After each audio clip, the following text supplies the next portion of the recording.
Morning we're going to be covering the civil relationship of the Christian. The civil relationship of the Christian. We're going to cover Romans 13, 1 through 7. Romans 13, 1 through 7. Beginning in verse 1 and 2. Every person is to be in subjection to the governing authorities, for there is no authority except from God, and which those exist are established by God. Therefore, whoever resists authority has opposed the ordinance of God, and they who have opposed it will receive the condemnation upon themselves. So what provoked Paul to mention governments in chapter 13? It goes right back to Romans chapter 12, verse 1 and 2. Do not be conformed to this world, but be transformed, metamorphomu, through the renewing of your mind. The Christian is constantly under pressure to conform to the world. If the world had its way, you want to really see what the world would be like without any authority? Go read, Lord of the Flies? Go read what it was like for a bunch of 12-year-olds stranded on an island. It didn't turn out too well for Piggy, the one that got smashed, who had the glasses. Man is lawless and chaotic at best. That's why our government has even lasted as long as it is. It presupposes that man is wicked. Whereas like with the French Constitution and other governments, oh, man is really good. You know, man is just awesome. They're really good in the heart, like Disney wrote their Constitution. But that's not what the Bible says. Man is wicked from the heart, Jeremiah 17:9. Heart is deceitful above all ways, desperately wicked. Who can tell it? You know, the way of a man is right in himself, but that's it. He's only right in his own eyes. We're wicked. We're just wicked people, because at the core of the heart of man is narcissism. Get all you can all you get. Left to yourself, when you're lawless, then you just go do what you want. And we can't do that. That's not what society is built on. Civility has civil responsibilities with it. We must never forget that this world is temporary at best. Temporary at best. For example, 2 Peter 3:10, the heavens will pass away and with a roar, and the elements will be destroyed with intense heat, and the earth and its works will be burned up. This is a temporary world. At best, it's temporary.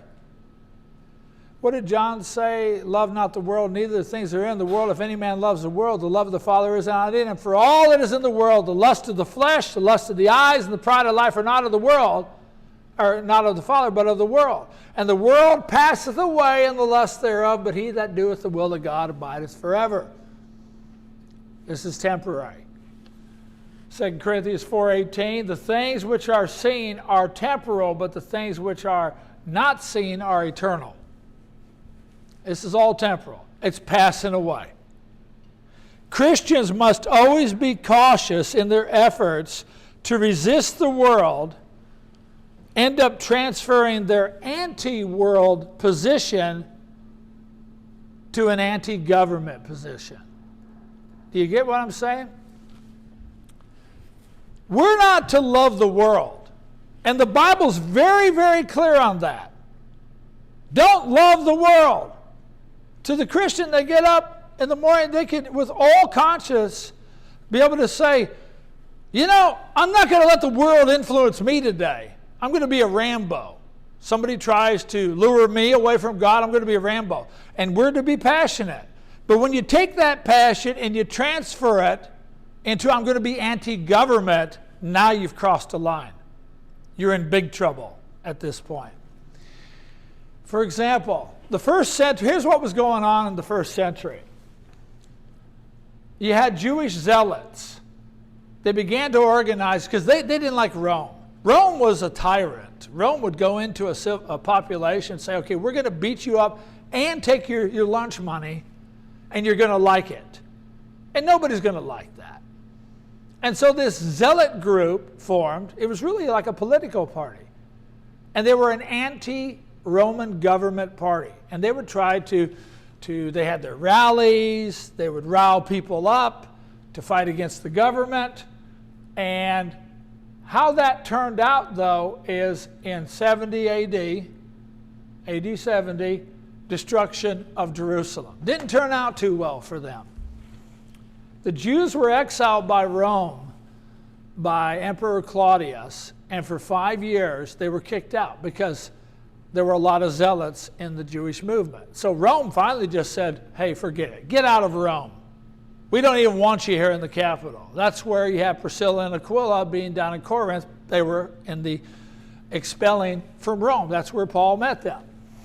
And so Rome's citizens were really hostile at the sight of Jewish foreigners when they came back into the city following the death of Claudius. The Jews got to come back in. It not only caused chaos in the church, but also the people who said, oh, I can't believe this. We're falling apart again as a country. So the tensions were really high. And then the Roman historian Tacitus, he said in the mid-50s there arose a resistance among the populace against the high taxes. They said, you can forget that. I ain't paying your taxes, Rome, they yelled from Judea. Well, they had a great tax revolt in 58, and this led to greater civil disorder. The whole thing was chaos. And Paul reasoned that if Christians were not careful with their anti-world attitude, that they'd be swept into the consequences of an anti-government attitude. Christians were to subject themselves to the governing powers that were there, knowing that God allowed them to come to power. Now, this is a reality for Christians. Being a Christian today can be very difficult. Let's admit it. It can be very difficult. There's so much evil on this earth, extreme hostility, groups that hate Christians, Muslim extremists. Go give a Bible to somebody in Tehran on the street. Tell me if they're going to support you doing that. It's not going to work that way. Chinese communists banning things all the time. You know, there's a lot of anti-Christian forces out there. Socialist, communist, humanist, atheist, anarchist, pornographers, eco-environmentalism, narcissist, and 1,000 other things are not going to feel passionate about Jesus like you might. It all runs into contradiction to Christianity. It's hard to be faithful in a world of the faithless, but Jesus never said it would be easy. It's easy to transfer the attitude of rebellion against the world and stick it on a bumper sticker and put it on the government. And that is very, very dangerous. And let's face it, it's really easy. It's really easy to ascribe those feelings to the government. It would be very easy because governments are like people. They have lots of faults. And for the most part, you know, people who get into government leadership, they want to make a good difference. And yes, there are some who got in just to have power and maybe accumulate wealth. But when the dysfunction is obvious, it's easy for the Christian to go ahead and dismiss all of government. And there are ways that you can change the government. Thank goodness we live in a country you can do that. It's called elections. And the funny part is, it's not the elections nationally that affect you the most. It's the ones you participate in locally. That's the ones that matter. The ones where you can go up to somebody. You can even go up to the dog catcher and say, if he was an elected position, say, hey, I don't like it how you treated my dog. It's not the ones that you never get to see, only but on TV, that you can't have a personal relationship with. It starts with school boards, starts with mayoral races, city councils, supervisors, even judges. All these things have human beings doing that. And be careful. Be very, very careful of taking your anti-position of the world, which we're supposed to have, and go ahead and throw it right on the government, because that will be a deadly mistake. The government's an easy target, though. Think about it. They advise everyone to live on their budget, and they don't do it themselves. Politicians load up on sweet deals for themselves at times, their family and their friends, and they burden the people for themselves. At the same time, they say, we want you to pay for this. Politicians pass bills they never read, can't pay for, and end up don't working anyway. For decades, the government has taken a stake in horrible anti-Christian positions which would make your toenails curl. Like the funding of abortion, sanctifying immorality, and encouraging the religion of secular humanism. For the most part, our government leaders, if you take them all, they have good intentions. But once they go corrupt, it can be really hard on everybody. Allowing their secularism to permeate our mission of Christianity, though, is not something we need to give up. Paul offers 2 points of logic here. Now, Paul was reasoning if the Christians weren't careful, their anti-world attitude, and slap it on an anti-government perspective, there's consequences that come with that. Okay? It's easy to be that target, but here's what Paul said. He gave a 2-prong argument on why you should not do this and why I should not do this. That doesn't mean you can't look at a policy and say, hey, I think this is wrong. That's not what it's talking about. It's talking about, do you honor them as your leader? Watch. Number 1, God allows all government leaders to have their authority. All government leaders to have their authority. Think about that. I actually spoke with somebody, and they thought just because I'm a preacher, they were like, oh my goodness, I couldn't believe the stuff they were saying. It wasn't that they disagreed with the policy, they were just absolutely hostile against the government.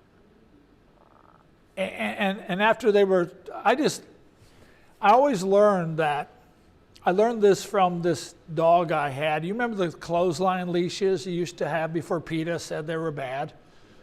Okay. They were great, man. And if you had a dog that would charge people, and try to intimidate them, there was a great training tool. Dog would run, get to the end of the leash, dong, like that. Well, then the dog knew where to stop. There was always a worn path. The dog knew exactly where to stop. You saw his little dog print stop. So they'd charge you all the way up there. So then what you do is you shorten the leash a little bit, and then when he goes after the mailman, he thinks he's going to go right up to that spot, doing, he gets it. After about the 4th shortening, this dog finally said, okay, I get it, don't charge. Just don't run fast at anything. Well, I've learned that the length of the leash is in direct proportion to the snap of the neck. So I just let this guy just keep talking. I wanted to see where he went. And then when I asked him, I said, you do understand that God didn't wake up and was surprised that this leader was in office. You do understand that, don't you?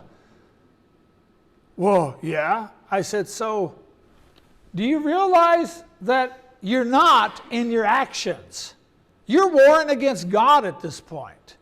You're saying, God, you're out of control, when God was completely in control. God allows governments to have their authority. It's not the American people who had the final say in her leaders. We're a democracy. We all voted. Look, I voted. I got a sticker. Yeah? Okay, God voted too. Your vote just happened to fall in to his vote. It wasn't the Russians who authorized Putin to be their leader. Putin might think so. Kim Jong-un, he might think he has sole authority over North Korea, that it's a family heir, that he was able to pull this thing off. But you know, he did not. It was God who put the seal of authority on the leaders. Look at 1 Peter 2, verse 13 and 14. Submit yourselves, therefore, to the Lord's sake, to every human institution, whether to a king as the one in authority, or to governors as sent by him for punishment for evildoers and praise of those who do right. Titus 3, verse 1 and 2. Remind them to be subject to their rulers, to authorities, to be obedient, to be ready for every good deed, to malign no one, to be peaceable, gentle, and showing consideration for all men. In Daniel 2:21, before Nebuchadnezzar, mightiest man on earth, it is he who changes the times and epochs. He removes kings and establishes kings. He gives wisdom to wise men and knowledge to men of understanding. That's the correct perspective of God. Daniel 4:7, the sentence is by decree of angelic watchers, and the decision is a command of the holy ones, in order that the living may know the Most High is ruler over the realm of mankind. We got to stop giving ourselves credit and taking it from God. John chapter 19, 10 and 11. So Pilate said to him, you do not speak to me. Do you not know I have authority to release you and I have authority to crucify you? He tried to intimidate Jesus with that authority. What did Jesus say? You'd have no authority over me except it had been given to you from above. Now, he didn't call him names or anything. He didn't try to antagonize him. He was just brutally honest. I'm glad you recognize you have authority, but you got that from above.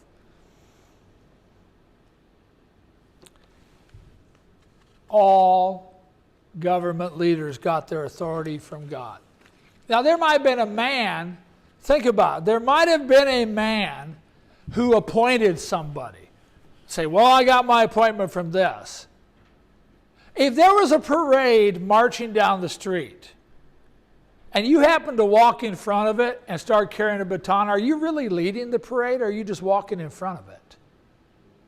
You'd recognize that, wouldn't you?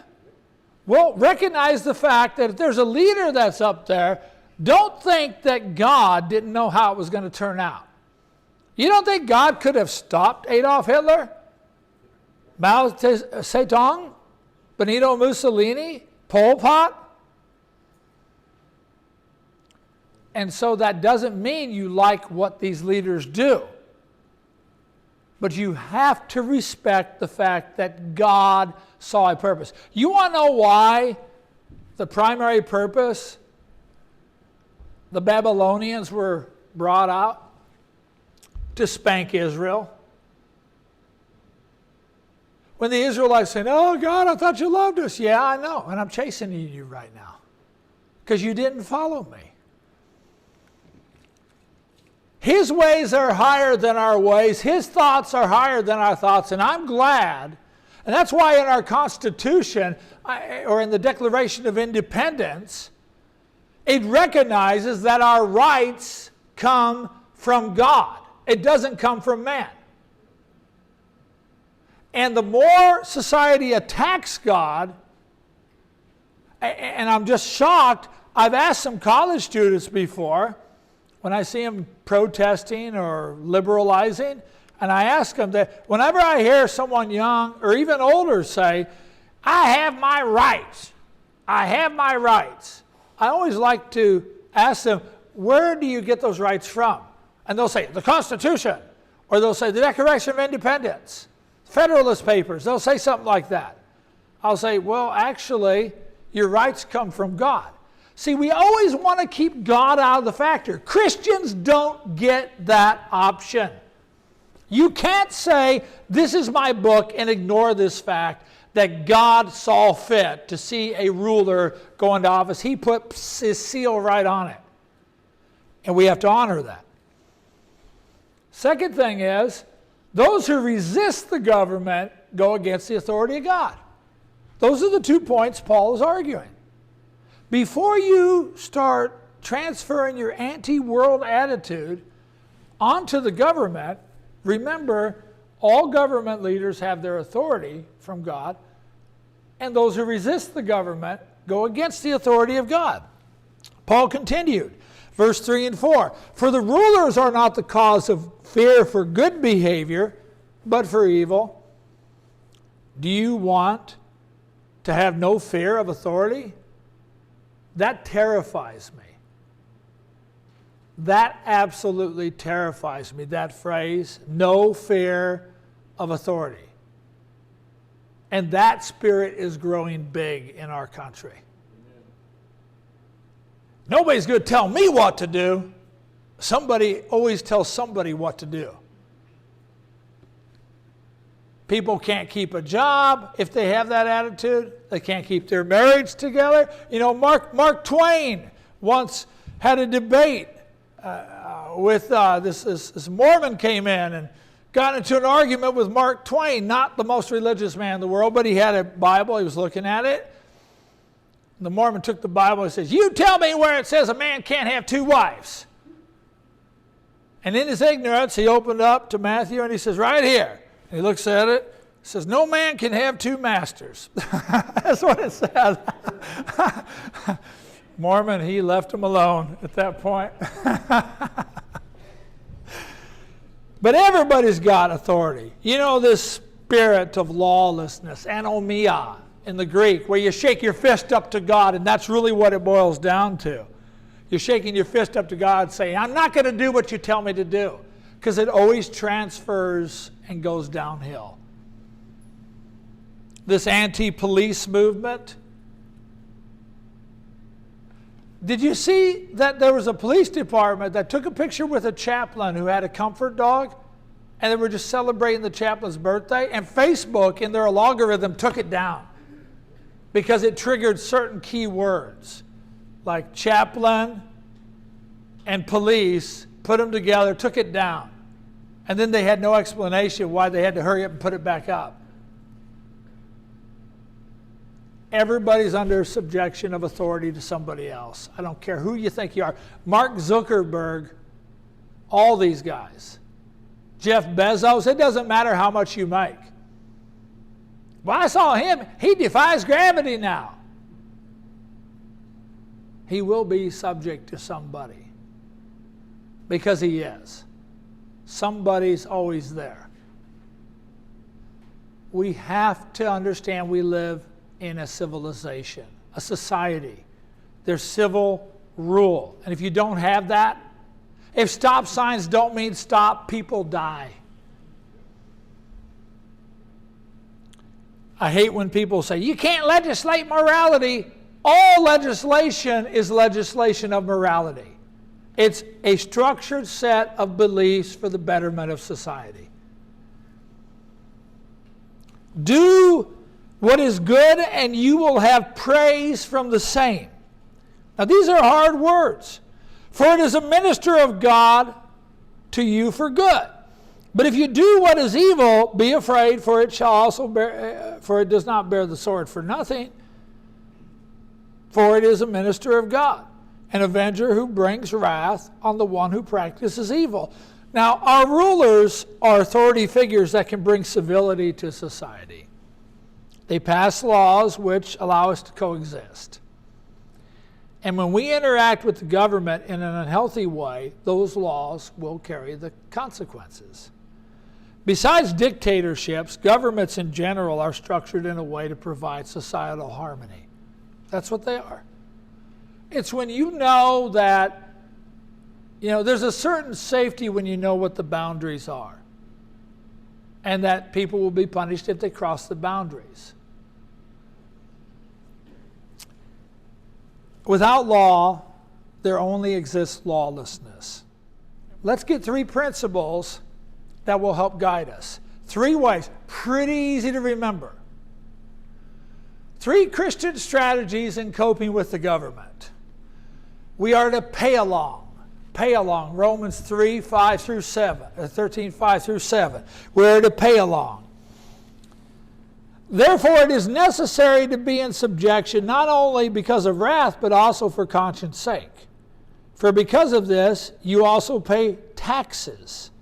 For the rulers are servants of God, devoting themselves to this very thing.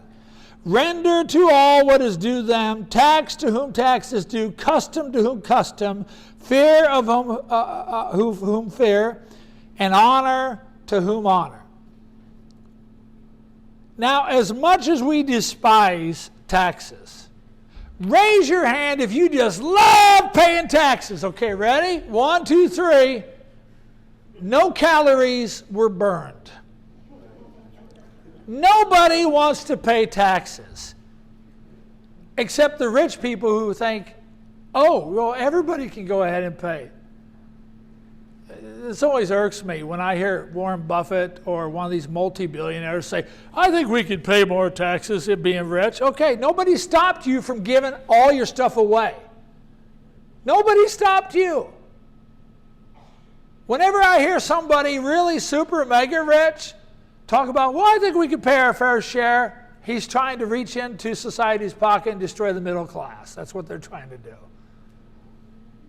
Nothing would stop Jeff Bezos from dissolving his company or giving away $100 billion to poor people or to build all the schools. Everyone could do what Dale Carnegie did. Nothing's stopping them. But when they try to get the government to say, well, I'm going to need the government to make it this way. No, you don't. You don't. But when it comes to taxes, as much as we despise it, they're an inevitable part of government. Roads don't build themselves. Have you noticed that? I didn't even have to look that up on Wikipedia. I figured it out on my own. Police and fire departments do not fund themselves. And I'm glad. Would you want the firemen to come to your house and say, you need to sign here, you're going to make these payments before I put your fire out? No. School, libraries, and city workers are paid in what we call, ready? Money. The military is the police force for a nation and requires funds to protect us. Taxes are expected to be paid in every government on earth. You cannot have government without taxes. You can't have it. Our government is no exception to the rule, and yes, we should encourage leaders to be wise stewards of this revenue with all our heart, because that's what the Bible teaches. But that's done through the electoral process and other legal mechanisms found in the Constitution. For the sake of our conscience, we are to pay our taxes. We are to pay along as we go along. So any movement out there, I don't care how many Jesus bumper stickers they throw on it, Jesus says, pay your taxes. Render unto Caesar that which is Caesar's. Jesus, in fact, 3 charges were brought upon Jesus. 3 charges, original charges are brought upon Jesus. Insurrection was one. The reason he was killed is that he claimed to be a king, and he passed the truth scourge. But the 2 other charges that you forgot all about was insurrection. He was accused of that. That's why when Pilate said, okay, here's a known insurrectionist, Barabbas. Known insurrectionist. The dude is convicted. He's in jail. You can turn somebody free. Who do you want to turn free? Do you want to turn Barabbas free or Jesus, who you're accusing of insurrection? Free Barabbas. Free Barabbas. Okay, that charge dropped. Taxes, back up 2 chapters. In the book of Luke, you find out Jesus paid his taxes. That's why there was only 1 charge. Any religious group out there, in the name of Jesus who says, I'm not paying my taxes because Jesus would not, they're lying, they're reading some other Bible, you have to pay along. That's our Christian duty. You pay along. I said it'd be easy. Here's the second one. We are to pray along. We are to pray along. Paul said in 1 Timothy 2 verse 1 and 2, I will therefore that prayers, supplications, intercessions, and giving of thanks be made for all men, for kings and all who are in authority, that we may lead a quiet and peaceable life in all godliness and honesty. For this is good and acceptable before God our Savior, who desires all men to be saved and come to the knowledge of the truth. We're to be praying for our leaders. And I'm not saying don't do a politician's prayer. Some of these politicians says, well, I pray for that person. But then their mouth says wicked, nasty stuff. So I can imagine what their prayers might be. Lord, please kill him. Or Lord, please, that's not what it's talking about. When you pray for someone, notice the 4 prayers he says, I will therefore that prayers, supplications, intercessions, and giving of thanks. Prayers, psuke, prayers. He's saying, pour your heart out for them with good intention. Prayer, supplications. That means help supply what he needs in his life. Maybe his wife is sick. Maybe he's struggling at home. Lord, I hope that you provide this for my leader. Prayer, supplication, intercessions. And Lord, intercede in his life, Lord, so that he may glorify you. And giving of thanks, eucharistia. Thank God for your leaders. That one's hard, isn't it? Yeah. Isn't that really hard? I don't care who you voted for. Take the one you didn't vote for. Take the person you didn't vote for. That won. How many times were you on your knees thanking God for that person? And that's equivalent to where we are failing as a church. We're to pray along. We are to be praying for our leaders. And in closing, I'm going to offer a prayer in closing for our leadership. Now, the Bible commands us to love our fellow man, right? What verse does he command us to like our fellow man? There isn't one. Like is how you feel, love is how you act. Like says, ooh, I feel good about you. Love says, I'll do right by you. So it's going to be a loving prayer. We have to pay along, and we pray along, and we play along. That's right, get along. It has to rhyme with A. Okay, Sally?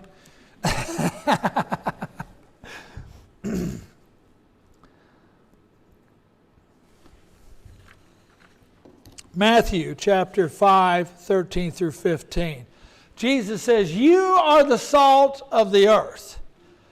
But if the salt has lost its saltiness, has become tasteless, how shall it be made salty again? It is no longer good for anything but to be thrown out and trodden underfoot by men.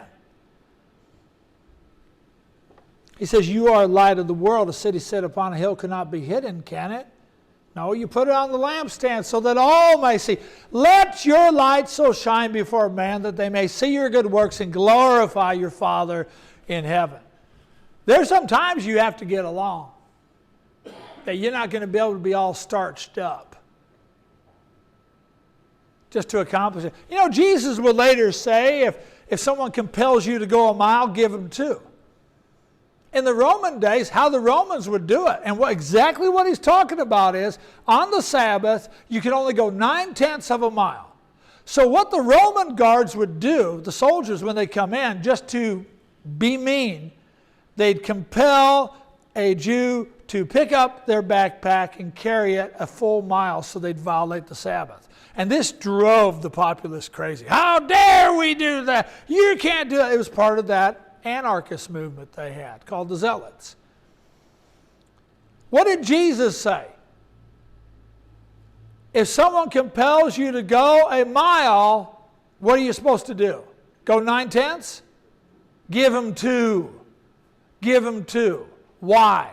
So maybe that second mile, you're walking along carrying his backpack and he's scratching his head. Whoa, I said you didn't have, no, it's okay. I just want to spend some time with you. Got to tell you about Jesus. There are compromises that we make. And by the way, I want to say compromises, we compromise the methods, but we never compromise the message. Understand the difference. I remember there's a lot of things that I don't stand for.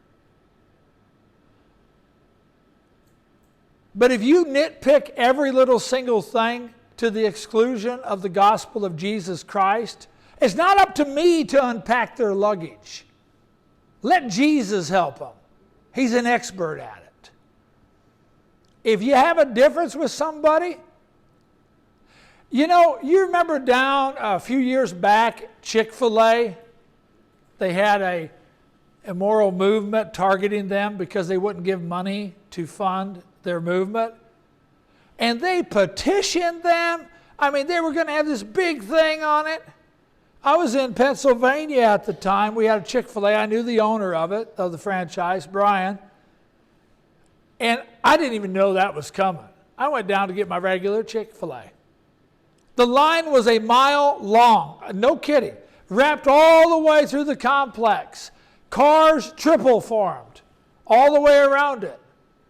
I thought, what in the world is going on here? This is crazy.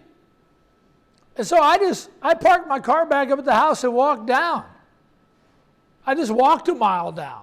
I thought, I'm not waiting in this line. I go into the store and I see Brian. I said, what's going on? Oh, they're trying to shut us down because we don't open Sundays and we're moral and everything. There was one picketer outside. One picketer with their sign of choice, and they're standing there in the heat. And Brian, who was a very religious person, was taking them out food and lemonade. And I went over and talked with that person. And I said, so what are you doing here? They said, I don't know. These people are nice. They threw their sign away and left. You can change people's minds about Jesus by playing along. Pay along, pray along, and play along. See, I should have said get along, shouldn't I? 3 things that will help the Christian to be effective. Because God said, let your light so shine before men. And I'm afraid in this atmosphere, Christian lights are being squelched over and over again. Paul says, among whom we shine as lights among the crooked and perverse generation. The theme of the Bible is this for Christianity: the worse the world gets, the brighter we shine. The brighter we shine. Now let's drill that point into our head by using the most elementary of lessons. Say along with me. This little light of mine, I'm gonna let it shine. That's right, Doug Songley, this little light of mine, I'm gonna let it shine. Hallelujah, this little light of mine, I'm gonna let it shine, let it shine. Oh, it's so easy to sing. Don't let governments blow it out. I'm gonna let it shine. Don't let politicians blow it out. I'm gonna let it shine. Don't let anarchists blow it out. I'm gonna let it shine. Let it shine, let it shine, let it